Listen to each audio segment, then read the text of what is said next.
तो कभी कभी जिंदगी में ऐसा होता है कि इंसान ये सोचता है कि वो जैसा दिखता है वैसा वो पर्याप्त नहीं है, उसको और भी अच्छा होना चाहिए, जिसके चलते वो कुछ ऐसे कदम उठा लेता है जिसके बाद उसे जिंदगी भर पछताना पड़ता है। और आज की हमारी मूवी ऐसी ही किसी चीज के बारे में है, जहाँ पर रोज नाम की एक लड़की होती है जो कि कुछ ऐसा कदम उठा लेती है जिसके बाद में उसके साथ में बहुत ही गलत चीजें होने लगती हैं। तो वीडियो को एंड तक जरूर देखिएगा। इस मूवी का नाम है रैबिट, जो कि 2019 में रिलीज करी गई थी, जो कि काफी बढ़िया मूवी है। मूवी काफी ज्यादा ट्रॉमेटाइजिंग है, इमोशनल है, काफी हॉरिबल है, आपको देखने में काफी मजा आएगा। तो चलिए अब बिना किसी देरी के चलते हैं सीधा वीडियो की तरफ।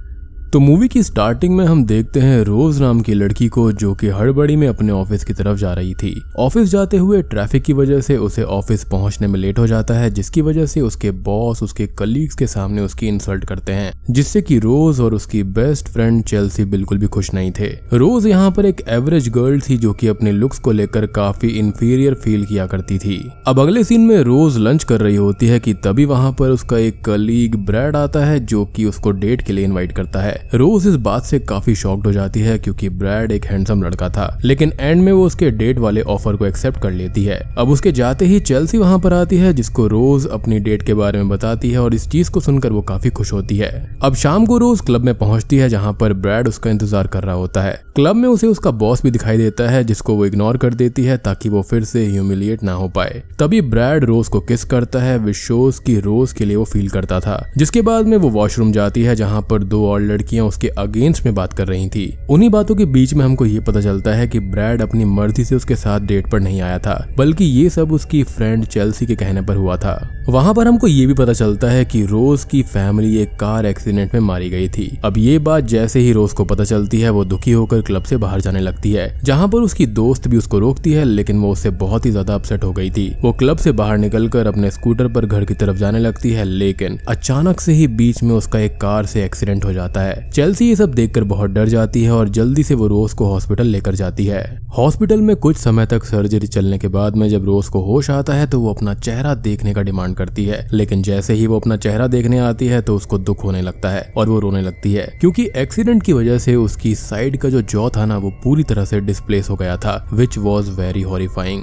रोज अब बोलने की हालत में नहीं थी और वो लिख कर चेल्सी से बात कर रही थी, जहाँ पर दोनों के बीच में एक सैड कॉन्वर्सेशन भी होती है। रोज की फैमिली नहीं थी, इसलिए चेल्सी उसका ख्याल रखने का वादा करती है और उसे अपने साथ अपने घर पर रहने के लिए ले जाती है, जो कि काफी अच्छा था। खैर अगले सीन में वो रोज को अपने घर पर ले आती है, जहां पर वो उसको रहने के लिए कहने लगती है। अब अपनी दोस्त के जाने के बाद में रोज फिर से एक बार अपने चेहरे को आईने में देखती है, जिसके बाद वो काफी ज्यादा डिप्रेस्ड हो जाती है। अब एक्सीडेंट के बाद उसकी इतनी हालत खराब हो गई थी कि खाना खाने तक के लिए उसको फ्रूट्स को ब्लेंड करके उनका जूस बनाकर ट्यूब से अपने शरीर में इंजेक्ट करना पड़ता था, जिसमें भी वो अनसक्सेसफुल हो रही थी। अब वो इंटरनेट पर इसका सोल्यूशन ढूंढती है, जहां पर उसे क्लिनिक के बारे में पता चलता है, जो कि स्टेम सेल्स की मदद से किसी भी एक्सीडेंटल मार्क्स को ठीक करने का क्लेम कर रहे थे। डॉक्टर विलियम उस क्लिनिक के स्पेशलिस्ट होते हैं और अब रोज को वहां पर अपॉइंटमेंट चाहिए थी। अगले कुछ दिनों में रोज को वहां पर अपॉइंटमेंट भी मिल जाती है और वो फाइनली उस क्लिनिक में विजिट करती है। क्लिनिक में पहुंचते ही डॉक्टर रोज की कंडीशन को देखकर थोड़े से नर्वस हो जाते हैं, पर वो रोज को ये कहते हैं कि उसका चेहरा पूरी तरह से ठीक हो जाएगा, बस उसे उन पर बिलीव करना होगा। यहाँ पर हैरान करने वाली बात ये थी कि इस क्लिनिक की फीस बहुत ही कम थी, जो कि बहुत ही अजीब चीज थी। इतनी बड़ी चीज को ठीक करने के बावजूद भी फीस इतनी कम होने का क्या रीजन हो सकता है, तो ये हमको थोड़ी देर में पता चल जाएगा, जो कि काफी शॉकिंग होगा। अब थोड़े समय के बाद में रोज की सर्जरी शुरू होती है, जहां पर सारे डॉक्टर्स लाल कलर के वियर्ड से कपड़े को पहनते हैं और जेली जैसी कोई चीज जो होती है वो उसके फेस पर रख दी जाती है। इनिशियली तो जेली नॉन लिविंग लग रही थी, लेकिन कुछ ही समय के बाद में हमको पता चलता है कि वो एक लिविंग क्रीचर है। ऑपरेशन खत्म होने के बाद में रोज के पूरे फेस के ऊपर बैंडेजेस लगा दी जाती हैं, जहां पर उसे आराम करने के लिए छोड़ दिया जाता है। कुछ ही देर के बाद वहां पर ब्रैड भी आता है, जो कि रोज की कंडीशन को देखकर थोड़ा दुखी था। अब आगे रोज को होश आता है और वो फाइनली बैंडेज हटाकर ऑपरेशन के बाद अपना चेहरा देखती है और वो बहुत ही ज्यादा अमेज्ड हो जाती है, क्योंकि जो उसका चेहरा था वो पहले से भी अच्छा हो गया था और वो बहुत ही ज्यादा क्यूट लग रही थी। रोज इस चीज को देखकर बहुत खुश हो जाती है, जिसके बाद वो एक पूल में जाती है और वहां पर उसे डोमिनिक नाम का एक लड़का दिखता है और रोज उसके पास जाती है, जिसके थोड़े समय के बाद में दोनों किस करने लगते हैं, लेकिन एक्सीडेंटली रोज किस करते हुए हुए उसको जोर से बाइट कर लेती है, जिससे खून बहने लगता है। रोज डर के वहां से भाग जाती है और जब वो इस चीज के बारे में अगले दिन डॉक्टर से बात करती है तो डॉक्टर विलियम उसको बताते हैं कि ये सिर्फ तुम्हारा एक ड्रीम था और ये आफ्टर ऑपरेशन के साइड इफेक्ट्स भी हो सकते हैं, जो कि काफी कॉमन है। डॉक्टर विलियम उसे कुछ मेडिसिन भी देते हैं और इसे रेगुलर बेसिस पर कंज्यूम करने की सलाह देते हैं। यहाँ पर एक अजीब चीज हमको देखने को मिलती है कि रोज को पिछली बार से ज्यादा भूख लग रही थी, जहाँ पर उसे थोड़े थोड़े समय में बहुत ही ज्यादा खाने की क्रेविंग हुआ करती थी, लेकिन इसको भी डॉक्टर विलियम कॉमन बताते हैं। ऐसा लग रहा था कि वो बिल्कुल ही चेंज हो गई थी। खैर, अब जैसे ही रोज अपने घर पहुंचती है, उससे मिलने के लिए ब्रैड वहां पर आता है और वो उसको सॉरी कहकर फिर से डेट के लिए इनवाइट करता है, लेकिन इस बार वो उसको मना कर देती है क्योंकि वो उसके पहले हादसे से नाराज थी, यानी कि जो उसने झूठ कहा था। अब शाम को चेल्सी और रोज दोनों क्लब में जाते हैं, जहां पर उनका बॉस भी उनको मिलता है। वैसे तो इस एक्सीडेंट के दौरान रोज के बॉस ने उसको ऑफिस से ही निकाल दिया था, लेकिन अब उसके बदले हुए लुक्स को देखकर वो फिर से उसको जॉब ऑफर कर देता है, जिसके लिए रोज हाँ कर देती है। फिर रोज और चेल्सी दोनों क्लब में एंजॉय करते हैं, जहां पर रोज एक अननोन पर्सन के साथ में इंटीमेट होने लगती है, लेकिन इंटीमेट होते हुए वो उसको बहुत ही बुरी तरह से फिजिकली हर्ट करने लगती है और उसके गले पर काट देती है। तभी उसकी आंखें खुलती है और हमको रियलाइज होता है कि ये बस उसका एक सपना था। अब दूसरी तरफ हम डोमिनिक को देखते हैं, जिसे सबसे पहले रोज ने बाइट किया था। वो एक शूट पर था जहां पर उसे बहुत ही ज्यादा सफोकेशन हो रही थी, उसे बहुत ही ज्यादा गर्मी लगती है और वो अपने वर्क पर फोकस नहीं करता। डायरेक्टर उसकी हेल्प करने के लिए एक टेलर नाम के लड़के को बुलाते हैं, जिस पर डोमिनिक अटैक कर देता है और उसे बहुत बुरी तरह से जानवरों की तरह काटने लगता है। डोमिनिक ने लगभग टेलर का आधा चेहरा खा लिया था। अब सीन शिफ्ट होता है और हम रोज को देख पाते हैं, जिसके पेट में बहुत जोरों से दर्द होने लगता है और ये दर्द उसको भूख की वजह से हो रहा था। साथ ही साथ उसका पेन भी बढ़ता जा रहा था। वो जल्दी से उसी दवाई को पीने लगती है जिसको उसके डॉक्टर ने सजेस्ट किया था, जो कि इस रेड बॉटल में थी। दवाई को पीने के बाद में भी उसकी क्रेविंग शांत नहीं होती और अब वो कुछ और खाने के लिए ढूंढने लगती है। तभी उसे फ्रिज के अंदर रॉ मीट दिखाई देता है, लेकिन स्ट्रेंजली वो मीट को छोड़कर उसके अराउंड लगे हुए खून को पीने लगती है।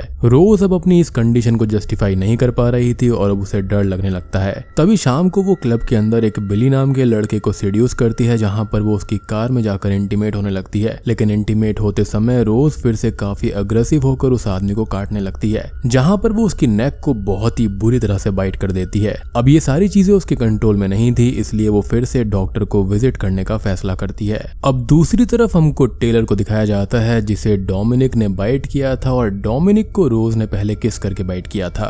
यहाँ पर हम देख पाते हैं कि टेलर की कंडीशन काफी खराब है और उसको हॉस्पिटल में एडमिट किया जाता है और उसका खुद के शरीर पर पूरी तरह से कंट्रोल हट गया था। वो एक मॉन्स्टर की तरह बिहेव करने लगता है, जहाँ पर वो काफी सारे डॉक्टर्स और नर्सेस को भी इंजर्ड कर देता है। विस्टेल्स की ये एक वायरस जैसी बीमारी थी, जो कि रोज के शरीर से हर एक पर्सन में फैल रही थी और एक दूसरे को काटने की वजह से ये काइंड ऑफ वायरस फैलता ही जा रहा था। डॉक्टर्स को भी इसका कोई सॉल्यूशन नहीं मिलता और वो टेलर को बेड से बांध देते हैं। मीनवाइल रोज फिर से डॉक्टर से मिलने जाती है और फिर से पिछली बार की तरह ही डॉक्टर उसे ये सब उसके हेलुसिनेशंस और ड्रीम्स बताकर कन्विंस करने की कोशिश करते हैं और वो मान भी जाती है, जो कि काफी अजीब था। खैर, अब जब ऑफिस में रोज डिजाइन बना रही होती है, तभी उसका बॉस वहां पर आता है और वो उन डिजाइन को देखकर बहुत ही ज्यादा इम्प्रेस्ड हो जाता है। वो बोलने लगता है कि आगे आने वाले फैशन शो में हम इन्हीं डिजाइन को यूज करेंगे और इन डिजाइन को जल्दी से कंप्लीट कर दो। तभी कुछ ही देर के बाद में ब्रैड भी वहां पर आ जाता है, जो कि अपनी गलती के लिए फिर से माफी मांगता है और एक और बार उसे डिनर डेट के लिए इनवाइट करता है, जिस पर रोज मान जाती है। अब डिनर करते समय अचानक से ही रोज के जॉ लाइन में दर्द होने लगता है और जब वो टॉयलेट में जाकर मिरर में अपने मुंह के अंदर देखती है तो वो ये पाती है कि उसकी टंग की तरफ से एक्स्ट्रा दांत निकल रहे थे। जी हाँ, जिसको देखकर रोज बहुत ही ज्यादा डर जाती है। ऐसा लग रहा था जैसे कि उसकी जॉ का वो पर्टिकुलर हिस्सा अपने आप ही जीवित हो उठा हो। तभी उसी रेस्टोरेंट के अंदर बिली आ जाता है, जिसे पिछली रात रोज ने बाइट कर दिया था। वो बहुत ही ज्यादा एग्रेसिव हो जाता है और किसी बेकाबू जानवर की तरह रोज पर हमला कर देता है, लेकिन ब्रैड समय रहते उसको बुरी तरह से इंजर्ड कर देता है, यानी कि बिली को। अब इन्हीं सब के बीच में रोज वहां से चली जाती है, जहां दूसरी तरफ हमें डोमिनिक की हालत दिखाई जाती है, जो कि बाकी लोगों की तरह ही एक मॉन्स्टर जैसा बन गया था। उसको खुद के ऊपर कुछ भी कंट्रोल नहीं था और उसे भी एक बेड से बांध कर रखा गया था। जिसके बाद में हम फिर से रोज को देख पाते हैं, जहां पर रोड के बीचों बीच उसके पेट में बहुत जोरों से दर्द होने लगता है। अब वहां से गुजरता हुआ एक आदमी उसकी हेल्प करने के लिए उसके नजदीक आता है, लेकिन रोज के शरीर से कुछ वियर्ड टेंटिकल्स निकलते हैं, जो कि उस आदमी को वहीं पर मार डालते हैं। जी हाँ, बहुत ही अजीब से टेंटिकल्स थे ये। तभी रोज को एक हेलुसिनेशन आता है कि काफी सारी ज़ॉम्बी लाइक नर्सेज उसके फेस पर बैंडेजेस कर रही हैं और उसे एक पर्टिकुलर ड्रेसअप दे रही हैं। बैंडेजेस कंप्लीट होने के बाद में रोज खुद को एक न्यू ड्रेसअप में पाती है और जैसे ही वो उन बैंडेजेस को हटाती है तो उसका हॉरिबल चेहरा उसे आईने के सामने दिखता है और उसकी आंखें खुल जाती हैं। अब पूरे शहर के हर हॉस्पिटल में ऐसे लोगों के केसेस बढ़ते जा रहे थे जो कि आउट ऑफ कंट्रोल होकर किसी जानवर की तरह एक्ट करने लगे थे और किसी को भी बहुत बुरी तरह से बाइट करके इंजर्ड कर रहे थे, जिससे हमको ये पता चलता है कि अब ये किसी वायरस की तरह हर एक इंसान में फैल रहा था जिस किसी को भी इन्फेक्टेड लोग बाइट कर रहे थे। फिर रोज अपनी नींद से उठती है और उसको फिर से भूख लगने लगती है और इस बार जब वो रेड बॉटल में रखी हुई दवाई पी रही होती है तो उसके हाथों से वो दवाई गिर जाती है, जिसमें शॉकिंगली हमको ये पता चलता है कि उस दवाई के अंदर कोई दवाई थी ही नहीं बल्कि एक थिक ब्लड होता है उसकी प्यास को बुझाने के लिए और उसकी भूख को शांत करने के लिए। रोज ये देखकर शॉक्ड हो जाती है और अब वो कुछ भी सोच नहीं पा रही थी। अब ऑफिस के अंदर ड्रेस नॉमिनेशन का दिन होता है जहाँ पर रोज सबके सामने लाइव अपनी मॉडल की ड्रेस को रीडिजाइन करती है, जहाँ पर वो उस ड्रेस को बिल्कुल वैसे ही डिजाइन करती है जैसे उसने अपनी ड्रीम में देखा था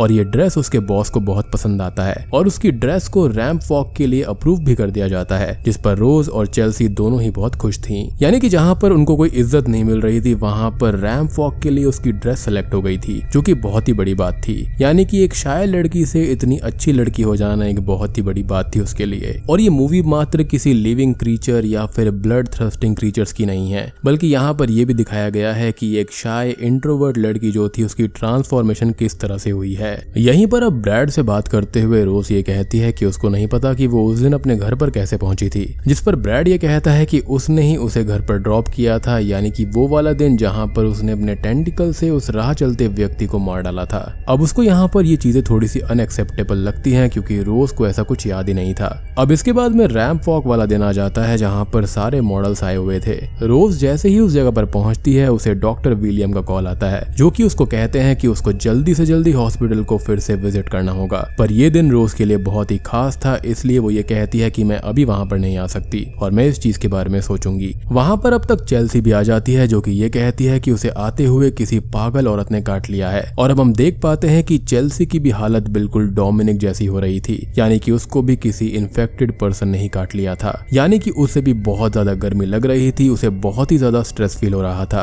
दूसरी तरफ रोज की हालत फिर से खराब होने लगती है और वो वहां से बाहर भाग जाती है, जहां पर दो लड़के उसको रिकॉर्ड करने लगते हैं, जिसमें से एक को रोज अपने टेंटिकल से मार डालती है, लेकिन तभी वहां पर ब्रैड आ जाता है जो कि दूसरे लड़के को बहुत ही बुरी तरह से मारता है और रोज को वहां से ले जाता है। यहाँ पर अजीब बात ये थी कि ब्रैड रोज के टेंटिकल्स को देखकर बिल्कुल भी नहीं डरता, जस्ट लाइक कि उसके लिए काफी कॉमन चीज थी और ब्रैड इन चीजों के बारे में रोज को भी कुछ रिवील नहीं करता। अब दूसरी तरफ जैसे ही रैंप वॉक शुरू होती है चेल्सी के ऊपर उस औरत के काटने का असर शुरू हो जाता है और वो बहुत ही ज्यादा एग्रेसिव हो जाती है, जिसमें वो कुछ मॉडल्स को और अपने बॉस को मार डालती है। तभी वहां पर पुलिस और सिक्योरिटी आती है जो कि हर उस पर्सन को शूट करने लगती है जो कि इस चीज से इन्फेक्टेड था। यहाँ तक कि जिस लड़के को रोज ने अपने टेंटिकल से मारा था वो भी मरने के बाद जिंदा हो गया था और उसे भी पुलिस शूट कर देती है। अब इस शूटिंग के दौरान चेल्सी भी मारी जाती है, जिस वजह से रोज बहुत ही ज्यादा दुखी थी। अब पूरी सिटी के अंदर हाई अलर्ट इनिशिएट कर दिया जाता है और सबको अपने घर में रहने की सलाह दी जाती है, क्योंकि ये जो वायरस या फिर ये जो भी लिविंग थिंग या फिर क्रीचर है ये काफी लोगों में फैल चुका था। दूसरी तरफ ब्रैड रोज को लेकर उसी हॉस्पिटल में पहुंचता है, विच वॉज वेरी स्ट्रेंज कि उसे कैसे उस क्लिनिक या फिर हॉस्पिटल के बारे में पता था। क्लिनिक के अंदर जाते ही डॉक्टर रोज को कन्फ्रंट करते हैं और उसको शांत करने की कोशिश करते हैं। वो उसको बताते हैं कि ये सब तुमने नहीं किया है और इसमें तुम्हारी कोई भी गलती नहीं है।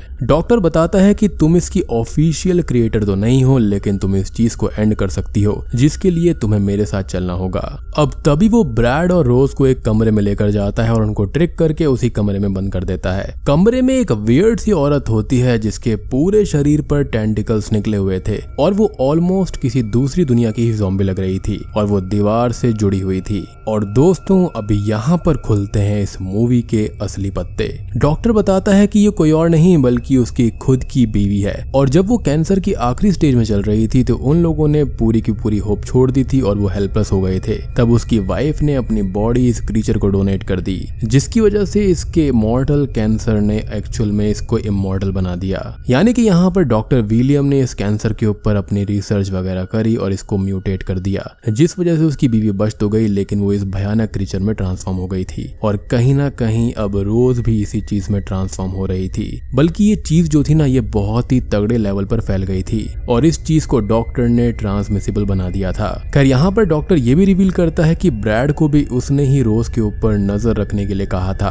क्योंकि जब रोज के ऊपर ये सारी सर्जरी करी गई थी तो ब्रैड को इसके बारे में मालूम था कि इसके कुछ ना कुछ कॉन्सिक्वेंसेस हो सकते हैं। जिसके बाद में रोज बहुत ही ज्यादा ब्रैड से नाराज हो जाती है। वो रोज को समझाते हुए कहता है कि ये सच है, पर वो अब सच में उससे प्यार करता है। तभी डॉक्टर ब्रैड के ऊपर ब्लड गिरा देता है, जिसके बाद रोज को फिर से ब्लड की क्रेविंग होने लगती है। लेकिन रोज अपनी क्रेविंग को कंट्रोल कर लेती है, लेकिन उसके टेंटिकल जो होते हैं वो ब्रैड को जान से मार डालते हैं। यानी कि उसके फेस के साथ में जो भी म्यूटेशन या फिर जो भी क्रीचर था उसका अपना ही एक दिमाग था, जो कि अपनी हंगर को मिटाने के लिए कुछ भी कर सकता है और वो ब्लड की तरफ आकर्षित होता है। रोज अब किसी तरह से अपने टेंटिकल्स को काट देती है और दुखी हो जाती है। अब ये सब देखते हुए हमको डॉक्टर के अंदर साइको वाले ट्रेट्स भी दिखाई देते हैं, यानी कि जो पागल साइंटिस्ट और डॉक्टर होते हैं ना, बिल्कुल वही वाले, जिसके रिवेंज में रोज डॉक्टर की वाइफ को मार डालती है और एंड में अपना भी गला काट कर सुसाइड कर लेती है। अब कुछ ही दिनों के बाद में एक न्यूज दिखाई जाती है जहां पर मिलिट्री ने हर एक इन्फेक्टेड पर्सन को कैद कर लिया है और डॉक्टर अभी तक पता लगा रहे हैं कि ये काइंड ऑफ वायरस आया कहां से है। तभी हम डॉक्टर विलियम को देखते हैं जो कि किसी के लिए ब्रेकफास्ट बना रहे थे, वो भी रॉ मीट और ब्लड से। और उन्हीं के बाजू में हम मूविंग टेंटिकल्स को भी देख पाते हैं, जो कि मे बी वही क्रीचर था जिसकी बात मूवी में हो रही थी। और अब सबसे शॉकिंग चीज रिवील होती है कि रोज अभी मरी नहीं थी और ये जो ब्रेकफास्ट होता है वो डॉक्टर विलियम उसी के लिए बना रहे थे। डॉक्टर रोज के पास आकर कहते हैं कि इस क्रीचर ने तुम्हें भी इमॉर्टैलिटी से कर्स कर दिया है, जिससे रोज बहुत ही ज्यादा गुस्सा हो जाती है और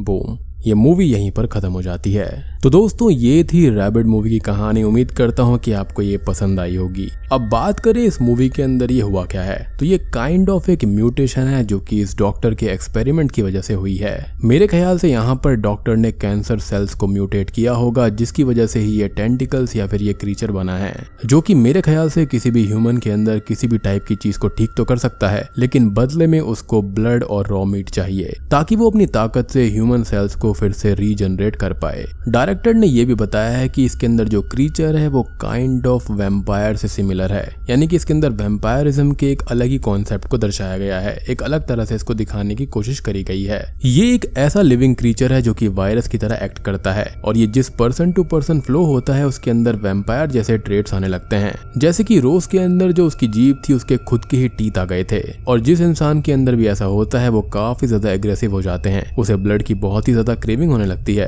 उसकी स्ट्रेंथ काफी बढ़ जाती है। और सबसे बड़ा हिंट हमको तब पता चलता है जब पहली बार रोज डॉक्टर विलियम के हॉस्पिटल गई थी तो उसे हॉस्पिटल में बैकग्राउंड के रेडियो में वैम्पायर्स की बातें सुनाई जा रही थी। अगर बात करें एंडिंग की तो ये वायरस में भी इमॉर्टैलिटी से अपने विक्टिम्स को ब्लेस कर देता है, जो कि उन्हें मरने नहीं देता, लेकिन ये काइंड ऑफ एक कर्स भी है क्योंकि उनको जिंदा रहने के लिए दूसरों को मारना पड़ता है। या फिर इसका अपोजिट भी हो सकता है कि ये वायरस खुद को जिंदा रखने के लिए अपने आप को मल्टीप्लाई करता है। अब आप ये सोचेंगे कि यहाँ पर जितने भी लोगों को इसने मारा था या फिर इंजर्ड किया था उनका खून या फिर उनकी बॉडी उसके आसपास क्यों नहीं मिलती थी, क्योंकि ब्रैड और ये डॉक्टर सारे सबूत मिटा दिया करते थे क्योंकि इसके चक्कर में वो खुद फंसना नहीं चाहते थे। अब बात करें यहाँ पर हॉरर वाला एलिमेंट क्या है, तो ये भी हो सकता है कि जो डॉक्टर्स ने अजीब सी लाल ड्रेस पहनी थी और उस जेली जैसी चीज को उसके फेस पर लगाया था, तो हो सकता है कि ये कोई कॉस्मिक बीइंग हो सकता है या फिर कोई डीमन भी हो सकता है जो कि इस रूप में किसी भी इंसान के अंदर रहता है। अब भाई देखो सेम नाम से 1977 में भी एक मूवी आई है जिसके अंदर और भी ज्यादा डिटेल में इसके बारे में बात करी गई है। अगर आप चाहते हैं मैं वो भी एक्सप्लेन करूं तो कमेंट सेक्शन में बता देना, मैं उसको भी जल्दी से एक्सप्लेन कर दूंगा। तो वीडियो पसंद आई हो, कॉन्सेप्ट पसंद आया हो तो लाइक कर देना, चैनल पर नए हैं तो सब्सक्राइब कर लीजिए। तो मैं आप सबको मिलता हूं अगली वीडियो के साथ में, तब तक के लिए